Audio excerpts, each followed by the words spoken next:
Taste the Daily. Chennai பசுமை வழிச்சாலையில் உள்ள செவ்வந்தி இல்லத்தில் மாற்றுக் கட்சிகளைச் சேர்ந்த நிர்வாகிகள் ஏராளமானோர் அதிமுக பொதுச் செயலாளர் எடப்பாடி கே பழனிசாமி முன்னிலையில் தங்களை அதிமுகவில் இணைத்துக் கொண்டனர்.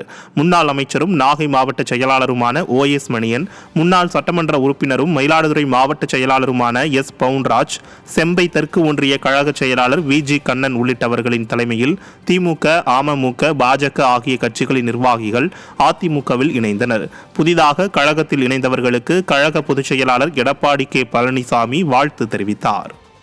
சென்னை மாநகராட்சியில் மாமன்ற கூட்டத்தின் ஒப்புதல் பெறாமல் ஸ்டாலின் அரசு முறைகேடாக திட்டங்களை நிறைவேற்றி வருவதாக பொதுமக்கள் குற்றம் சாட்டுகின்றனர்.